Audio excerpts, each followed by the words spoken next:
नाज़रीन अस्सलाम वालेकुम। ख़बरनामे में आपका इस्तकबाल है। मैं सलमान खान। तफसीली खबरों से पहले सुर्खियों पर नज़र डालते हैं। मुल्क के नायब सदर की ज़ेर सदारत पीएम मोदी के हमरा तमाम गवर्नर्स के साथ वैक्सीन फेस्टिवल के हवाले से हुई मीटिंग।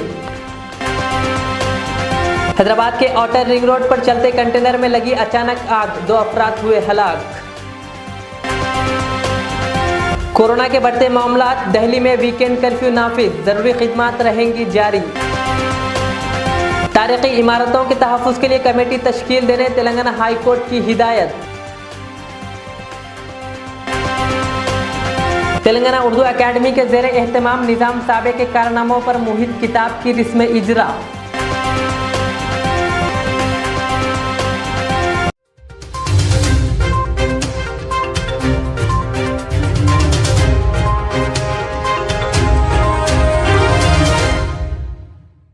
अब पेश है खबरों की तफसील।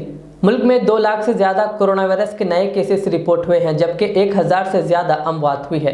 दिल्ली में भी कोरोना लगातार रिकॉर्ड कायम कर रहा है। दरअसल दिल्ली के वज़ीर आला अरविंद केजरीवाल ने वीकेंड कर्फ्यू का ऐलान कर दिया। दिल्ली के वज़ीर आला अरविंद केजरीवाल ने कहा कि दिल्ली में कोरोना की सूरत हाल पर काबू पाने के लिए वीकेंड कर्फ्यू नाफिज किया गया। उन्होंने हर एक से कर्फ्यू के दौरान उसूलों की पाबंदी करने की अपील की। दिल्ली में जुमा की शब 10 बजे से पीर की सुबह 6 बजे तक कर्फ्यू नाफिज रहेगा और अगर ज़रूरत पड़ेगी तो कर्फ्यू के दौरानिया में तोसी भी की जा सकती है। इस दौरान जिम, मॉल्स और ऑडिटोरियम बंद रहेंगे। सिनेमा हॉल्स में 30% लोगों की इजाज़त होगी, जबकि रेस्टोरेंट्स में बैठकर खाने की इजाज़त नहीं होगी। सिर्फ होम डिलीवरी दस्तयाब रहेगी। ज़रूरी खिदमात कर्फ्यू से मुस्तस्ना रहेंगी, जबकि निजी कंपनियों के मुलाजिमीन घर पर ही रहकर अपना काम अंजाम देंगे। कर्फ्यू के बावजूद बैन रियासती हमलो नकल जारी रहेगी। शादियों के लिए भी रियायत रहेगी, लेकिन मेहमानों को पहले से ई पास के लिए दरख्वास्त पेश करना होगा। तिबी अमले को ई पास की ज़रूरत नहीं होगी। इसके अलावा मुसाफिर अपना हमलो नकल का टिकट पेश कर सकते हैं। हम देख रहे हैं रोज़ केसेस बढ़ते जा रहे हैं, रोज़ केसेस बढ़ते जा रहे हैं। इस स्थिति को कंट्रोल करने के लिए दिल्ली सरकार ने कुछ निर्णय लिए हैं। आज एलजी साहब के साथ मीटिंग हुई थी और सब ने मिलके ये निर्णय लिए हैं कि वीकेंड के ऊपर कर्फ्यू दिल्ली के अंदर लगाया जाएगा। इसका कारण ये है कि लगभग हफ्ते के दौरान, वर्किंग डेज़ के दौरान आदमी को अपनी कमाई करने के लिए जाना होता है, आदमी को अपने काम पे जाना होता है। लेकिन वीकेंड में अक्सर जो लोग निकलते हैं वो अपने एंटरटेनमेंट के लिए या दूसरी एक्टिविटीज़ के लिए निकलते हैं, जो कि कर्टेल की जा सकती है, जो कि जिसके ऊपर अंकुश लगाया जा सकता है। उससे बहुत ज़्यादा लोगों को दिक्कत नहीं होनी चाहिए। इसीलिए चेन तोड़ने के लिए वीकेंड के ऊपर, ताकि लोग ज़्यादा संपर्क में ना आए, वीकेंड के ऊपर कर्फ्यू लगाया जा रहा है। लेकिन इस कर्फ्यू की वजह से जो एसेंशियल सर्विसेज हैं, मान लीजिए आपको अस्पताल जाना है, मान लीजिए आपको एयरपोर्ट जाना है, मान लीजिए आपको रेलवे स्टेशन जाना है। एक और भी बड़ी चीज़ है कि ये शादियों का सीज़न है और कई लोगों की ऑलरेडी शादी की डेट्स डिसाइड हो चुकी हैं, सब कुछ तैयारियां हो चुकी हैं। हम नहीं चाहते कि उनको किसी तरह की तकलीफ़ हो। ऐसे लोगों को जो एसेंशियल सर्विसेज हैं और ख़ासकर जो शादियां हैं, उनको हम कर्फ्यू पासेस दे के उनको अलाउ करेंगे, उनका मूवमेंट हम अलाउ करेंगे। वो कर्फ्यू पासेस के अप्लाई कर सकते हैं और उनको जल्द से जल्द बिना किसी हैरेसमेंट के हम कर्फ्यू पासेस देंगे। मॉल्स, जिम्स, स्पाज और ऑडिटोरियम्स को फ़िलहाल बंद करने के निर्देश दिए जा रहे हैं। सिनेमा हॉल्स 30% की कैपेसिटी पे चल सकते हैं। वीकली मार्केट्स जो हैं वो एक वीकली मार्केट पर डे पर जोन के हिसाब से अलाउ किया जाएगा और वीकली मार्केट में ज़्यादा भीड़ ना हो, इसके लिए भी स्पेशल इंतज़ाम कुछ किए जा रहे हैं, जिसके आज ऑर्डर निकाले जाएंगे। रेस्टोरेंट्स में अब वहाँ बैठ के खाने की इजाज़त नहीं होगी, केवल होम डिलीवरी परमिट की जाएगी। और सभी मार्केट्स के अंदर, पब्लिक प्लेसेस के अंदर एनफोर्समेंट को और ज़्यादा सख्त किया जाएगा, ताकि सोशल डिस्टेंसिंग और मास्क को इम्प्लीमेंट किया जा सके, ताकि लोग मास्क पहने। अभी हम देख रहे हैं कि कई सारे लोग बिना मास्क के घूम रहे हैं, जो कि आपकी सेहत के लिए, दूसरों की सेहत के लिए नुकसानदायक हो सकता है। ये सारे रिस्ट्रिक्शंस हम आपके लिए लगा रहे हैं। आपके परिवार के लिए लगा रहे हैं, आपकी सेहत के लिए लगा रहे हैं, आपकी ज़िंदगी के लिए लगा रहे हैं।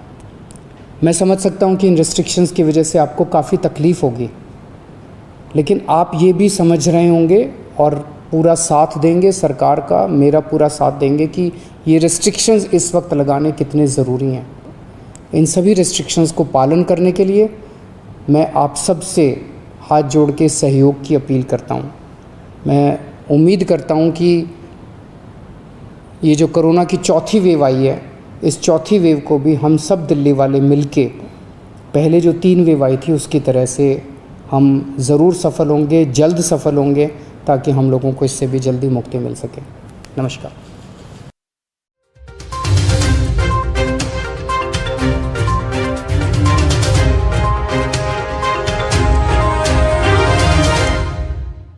वज़ीर आज़म वज़ीर दाखिला मुल्क के तमाम गवर्नरों के साथ नायब सदर एम वेंकैया नायडू की ज़ेर सदारत में कोविड-19 के वैक्सीन फेस्टिवल के हवाले से एक मीटिंग मुनक़िद हुई, जिसमें मुल्क के नायब सदर ने कहा कि गुज़िश्ता 1 साल से कोविड के खिलाफ पूरे मुल्क में मुहिम चल रही है, जिसमें हम कामयाब भी हुए हैं। उन्होंने बताया कि कोविड-19 का दूसरा स्ट्रेन मुल्क में तेज़ी से फैल रहा है। इस पर काबू पाने के लिए हमें तमाम हिफाजती इक़दामात के साथ सोशल डिस्टेंसिंग के साथ काम करना होगा। उन्होंने तमाम गवर्नरों से अपील की कि वो सियासी जमातों, मजहबी रहनुमाओं, यूनिवर्सिटी के वाइस चांसलरों, मेयरों के साथ मीटिंग करें और कोरोना को कंट्रोल करने के लिए इज्तिमाई कोशिश करें और कोविड वैक्सीनेशन के काम को तेज़ करें और लोगों को लाजमी तौर पर मास्क लगाने के लिए तहरीक दें।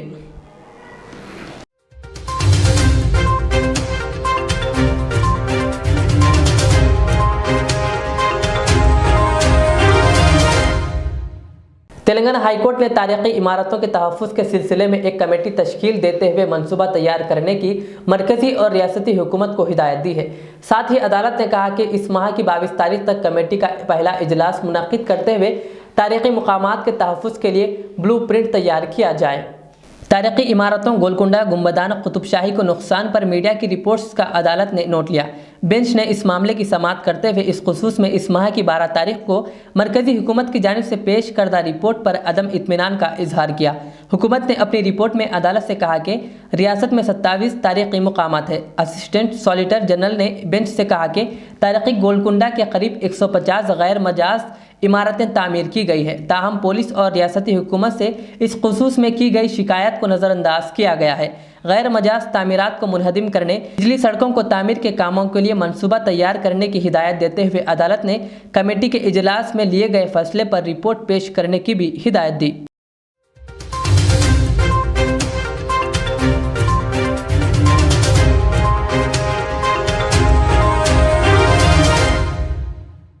साबिक़ वाली रियासत हैदराबाद नवाब मीर उस्मान अली खान बहादुर की अवामी, तालीमी व समाजी खिदमात को खिराज अक़ीदत पेश करने तेलंगाना उर्दू अकेडमी की जानिब से मुमताज़ मुहक़्क़ीन व क़लमकारों की मियारी मज़ामीन पर मुश्तमिल शाये शुदा किताब की रस्म इजरा आज सुबह रियासती वज़ीर कोपल्ला ईश्वर के हाथों अंजाम पाई। इस मौके पर मुनक़्क़िदा तक़रीब से खिताब करते हुए वज़ीर कोपल्ला ईश्वर ने कहा कि तेलंगाना रियासती उर्दू अकेडमी ने हैदराबाद दक्कन के साबिक़ ताजदार आसिफ साबे नवाब मीर उस्मान अली खान बहादुर के अवामी, तालीमी और समाजी खिदमात को अवाम में लाने शौकत उस्मानिया के नाम से एक खूबसूरत, बेहतरीन और मालूमाती किताब शाये की है। उन्होंने कहा कि आसिफ साबे एक सेकुलर हुक्मरान थे। उन्होंने आवाम की भलाई के लिए काम किए। तालीम के मैदान में उस्मानिया यूनिवर्सिटी का क़याम इनका बहुत बड़ा कारनामा है। उन्होंने कहा कि इसके अलावा दवाख़ाने उस्मानिया, हाई कोर्ट और दूसरे फलाही कामों की वजह से वो आवाम के पसंदीदा हुक्मरान थे।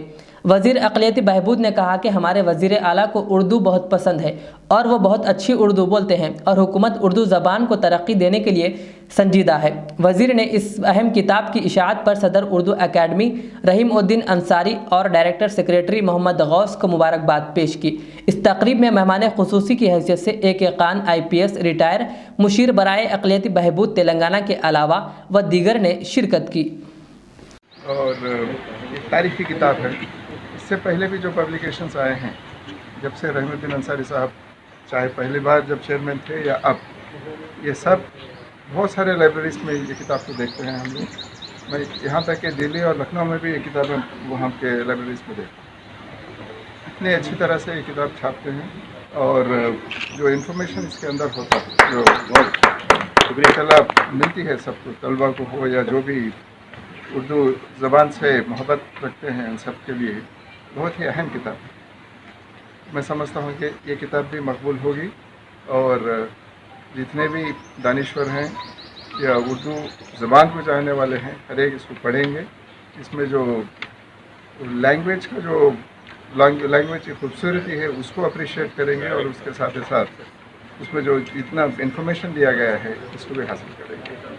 फिर एक बार मैं इतनी अच्छी किताब छापने के लिए और सबके सामने लाने के लिए उर्दू अकेडमी को खुसूसन चेयरमैन साहब को मैं मुबारकबाद देते हुए मिनिस्टर साहब 2 दिन पहले मैं भी यहाँ मौजूद था जब मोहम्मद गौस साहब वहाँ पर आए थे। उनको कहीं और भी जाना था, कल भी भाई कहीं बाहर थे। जब टाइम दिए हैं इसके लिए ये प्रोग्राम के लिए रहना ज़रूरी समझ कर यहाँ पर हैं, उनको भी हम सबके जानिब से उनको मैं मुबारकबाद।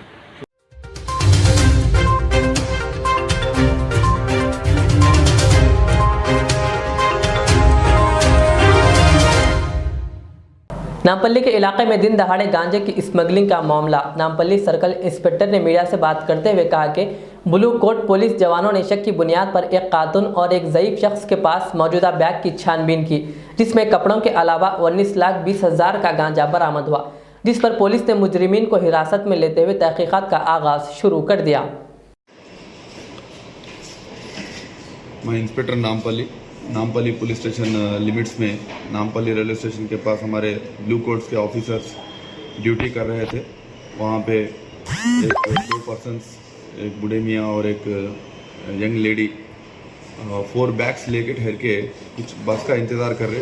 तो हमारे ब्लू कोट ऑफिसर्स पॉइंट करके वो लोग जाके उनको क्वेश्चन करें कि क्या बैग्स है, एक बार हमें चेक करने का है और लोकल्स की मदद से एक बार बैग्स चेक करें। तो उसमें पहले तो कपड़े थे, उसके नीचे साइड में ये पैकेट्स है, ये गांजा के पैकेट्स है। ये एक पैकेट 2 kgs का ही है। इसमें ये बड़े लेवल में एक पेडलिंग हो रहा है। ये कहीं अभी तो प्रिलिमिनरी इन्वेस्टिगेशन में ये पता चला कि ये वरंगल से बॉम्बे इसको मुंबई इसको ट्रांसपोर्ट कर रहे। तो पेडलर्स को हमने हिरासत में लिया और अभी तो जांच पड़ताल चल रही है, इन्वेस्टिगेशन चल रही है।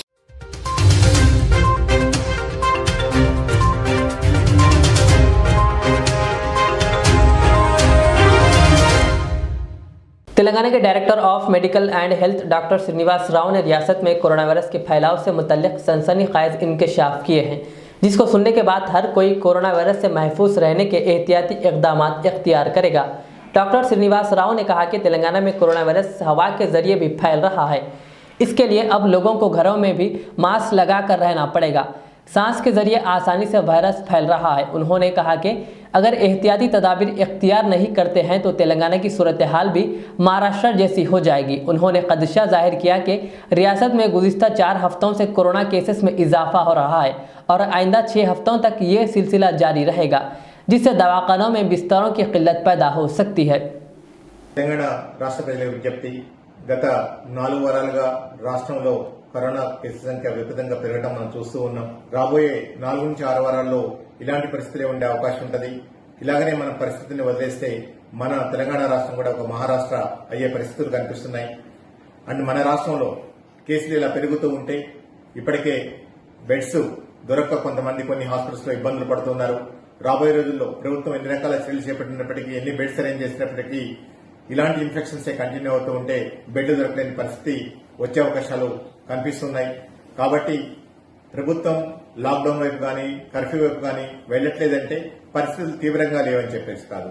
పరిస్థితులు చాలా తీవ్రంగా ఉన్నాయి. ప్రజల జీవనోపాధి దెబ్బతినద్దు, రాష్ట్ర ఆర్థిక పరిస్థితులు దెబ్బతినే ఉద్దేశంతో ప్రభుత్వం అలాంటి చర్యలకు పూనుకోవట్లేదు.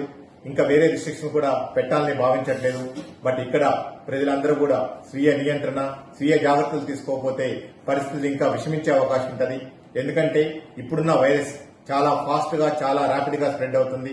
మనం ఒక మాటలో చెప్పుకోవాలంటే ఇది ఒక ఇంట్లో ఒక వ్యక్తికి వస్తే మొత్తం కుటుంబం అంతా కూడా వితిన్ కొన్ని గంటల్లోనూ 1 or 2 days లోనే మొత్తం కూడా ఇన్ఫెక్ట్ అవుతున్నారు. అంటే ఇంట్లో క్లోజ్ సెట్టింగ్స్ లో ఉన్నప్పుడు కూడా ఈ వైరస్ చాలా ఫాస్ట్ గా వ్యాప్తి చెంది అందరిని ఇన్ఫెక్ట్ చేస్తుంది. అంటే ఇది వైరస్ గాలి ద్వారా వ్యాప్తి చెందే పరిస్థితులు ఇప్పుడు దాపురించాయని చెప్పి మనం చెప్పుకోవడంలో ఎలాంటి అతిశయోక్తి లేదు.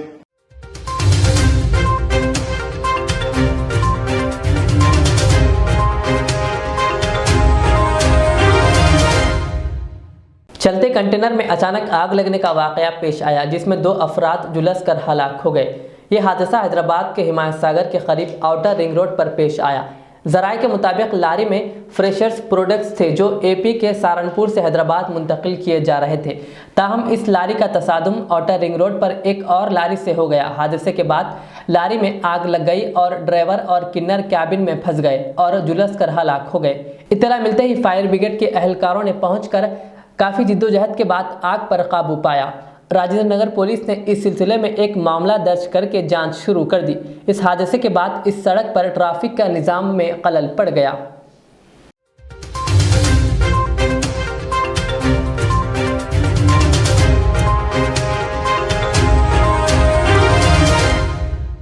आखिर में और एक बार सुर्खियों पर नजर डालते हैं। मुल्क के नायब सदर की ज़ेरे सदारत पीएम मोदी के हमरा तमाम गवर्नर्स के साथ वैक्सीन फेस्टिवल के हवाले से हुई मीटिंग। हैदराबाद के आउटर रिंग रोड पर चलते कंटेनर में लगी अचानक आग, 2 अफराद हुए हलाक। कोरोना के बढ़ते मामलात, दिल्ली में वीकेंड कर्फ्यू नाफिज, जरूरी खिदमात रहेंगी जारी। तारीखी इमारतों के तहफ़्फ़ुज़ के लिए कमेटी तश्कील देने तेलंगाना हाई कोर्ट की हिदायत। तेलंगाना उर्दू एकेडमी के ज़ेरे एहतमाम निज़ाम साबे के कारनामों पर मुहित किताब की रिस्म इजरा।